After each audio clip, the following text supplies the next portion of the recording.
Hey guys, this is SanderDolderman from the Netherlands, and today I'm really excited to show you the Mantis X8. The Mantis X8 is a sensor that you can put on your bow to measure stability and your aiming pattern. I've seen a lot of social media posts about the Mantis already and seen a few guys that were already trying it out, so I'm really excited to give this one a go and see what it's all about. Let's see what's inside of the box.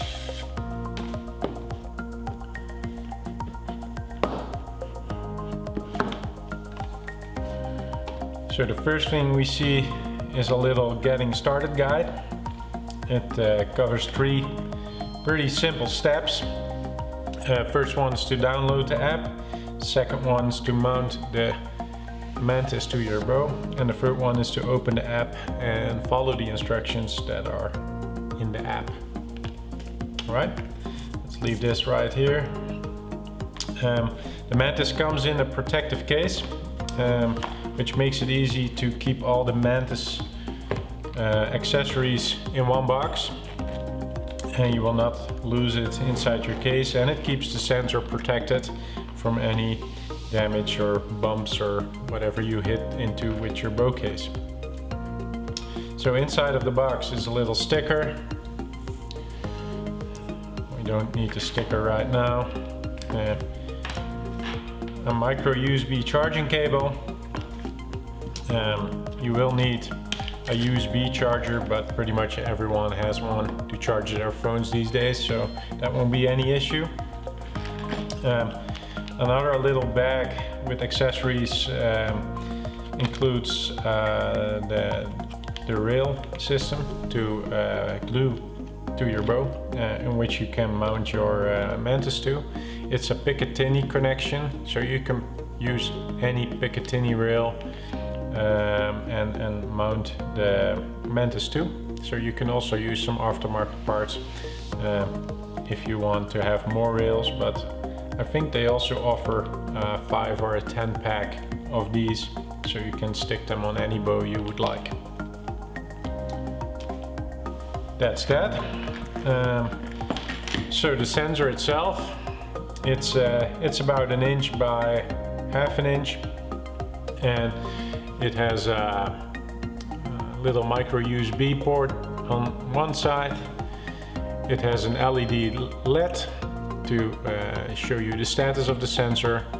This is the on and off button, and this is a little clamp to attach it securely to your Mac rail. Alright, well, now that we got everything unpacked, let's grab an iPad and see if we can get the sensor connected to the app.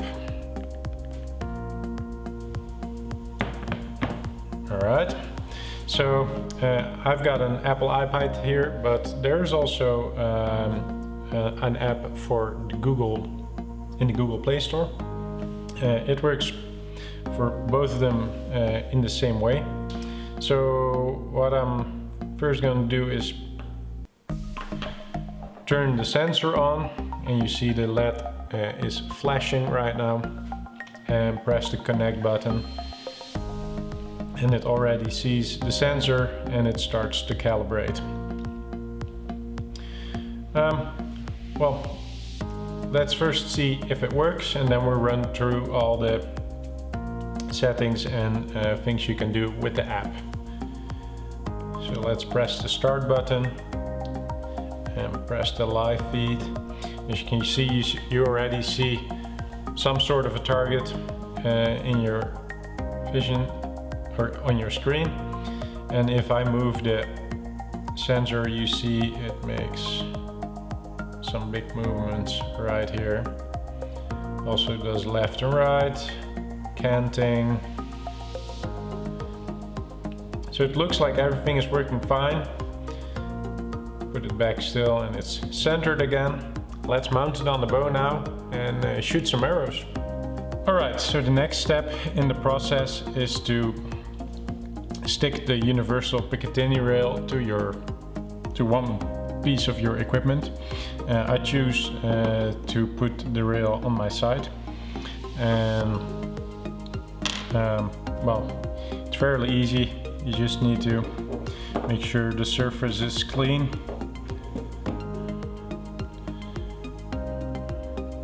Dry it.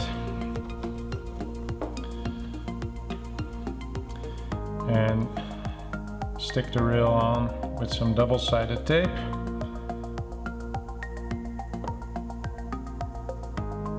Like this.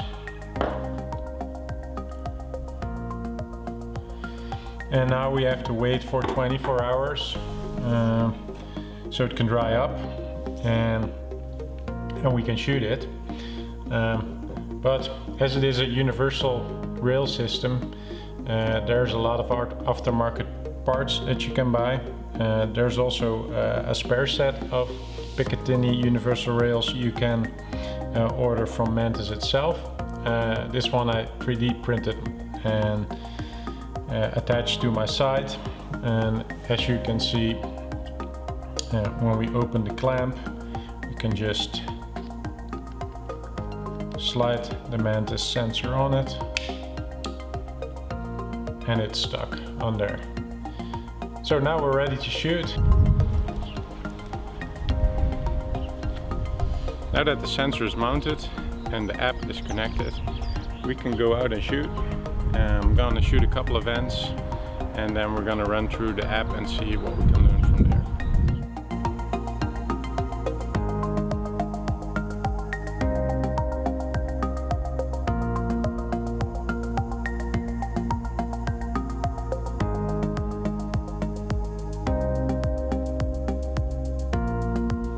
So now that we're done shooting, we're gonna look into the app and see what kind of history and what kind of analysis we can make. So first of all, I open the history tab and I see that I got 2 sessions registered. One was just a test for me to see if everything works, and the top one is my last 13 arrows that I shot, just to show the functionality of the app. So when we look at the main screen real quick, we see 3 tabs on the top. One's trace, one's pitch and cant, and one's placement. Well, the first one actually does what it says. It traces your shot and you can look back at it. The second one is your pitch and cant, which actually shows you if you're shooting it uphill or downhill, or if you tilt your bow left or right. So you can see that per shot, and when you select one of the shots, it also goes to the trace, so you can see where things went wrong.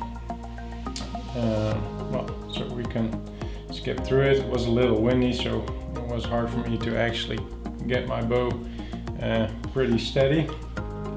So if we go back to trace, and we have the first shot here, and as you can see, we have a different line colors, where the blue line is you're raising up the bow, the green line is pulling it back and setting it up for anchor, yellow is a little shorter, yellow and orange are your anchoring and holding, and whenever you release the bow, it puts a red cross in this map, and everything that's red is what happens after you released.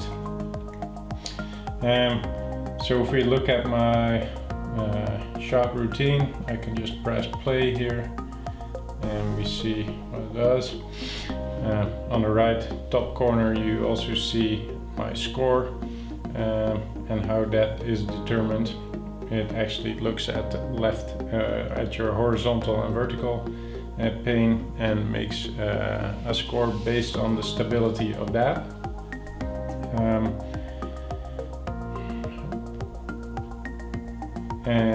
Well, the next thing you can see under the time bar is you can either show the full map, only show the setup, and with the setup it actually shows you all your shots that you did before.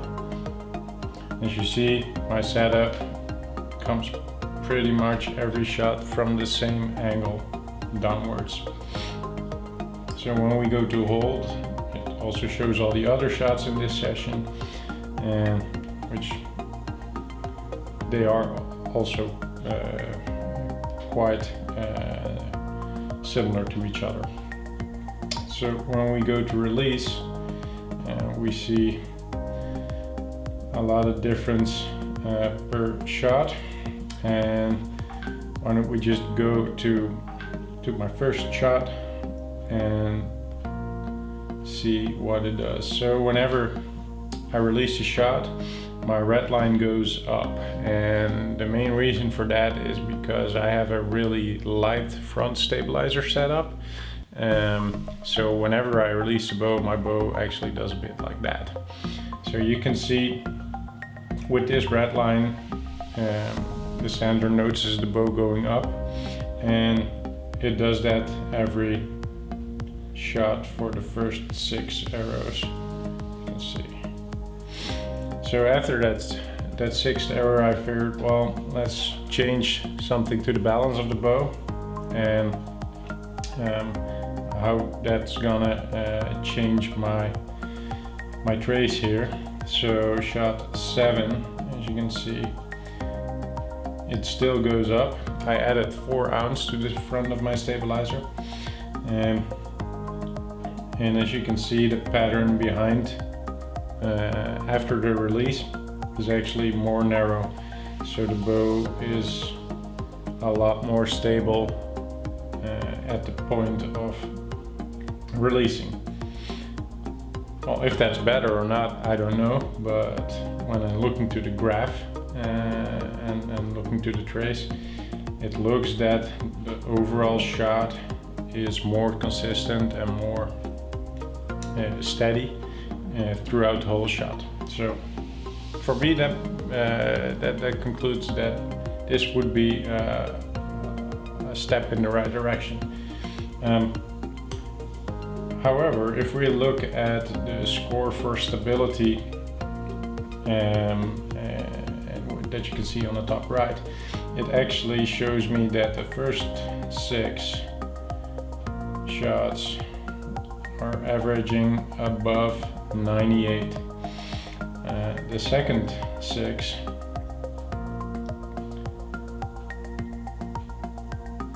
are averaging below 98. It's 98 out of 100, which it sounds really good, but we're just looking for those minor details to change in our setup to see if we can improve. So that's pretty much trace, the different types when you draw back. So the setup, the hold and release, and what it means. Same goes for pitch and cant. And the last tab we got here is placement, and with placement you can put a score on your shot, so you can use it as a target plotter. Well, there are a lot of target plotting apps these days that do a really good job. This is very basic, just to show you where that shot that you traced with and did something different, where it ended up, and if you can see a relation to that. So that's basically a rundown of the app. What I also like is that it shows you how long the shot took. And as you can see, this was a really quick shot, but it's usually around 15 seconds. This one 9, I'm not sure if it registered my full setup. Also on this shot, the blue bar is a little bit smaller, so I'm not sure if it registered completely. But on the other hand, the trace can actually tell you if you're holding more steady, if the tweaks you did to your setup made sense, and maybe if it was worse than what you did before, you can change it back. So this works perfectly for yourself, but you can also use it when you're a coach. There's different Picatinny rails to buy, so you can stick them on your student's bow and make analysis from that. Yeah, that's pretty much it. I'm gonna play with this some more, and we'll do a review later when I use it for a couple of weeks. I want to thank you all for watching. This was my first video review I did ever. It was a little harder than I expected, but I hope you have learned a lot from it, and if you didn't, please feel free to ask me any questions that you want to know about the Mantis X8. Also a big shout out to JVD for providing me with the Mantis X8. And if you're interested in the tool, make sure to visit one of your local dealers, and they probably have one in stock for you to check out. And well, hope to see you soon, and get practicing, stay safe, and we'll see you when the season starts again.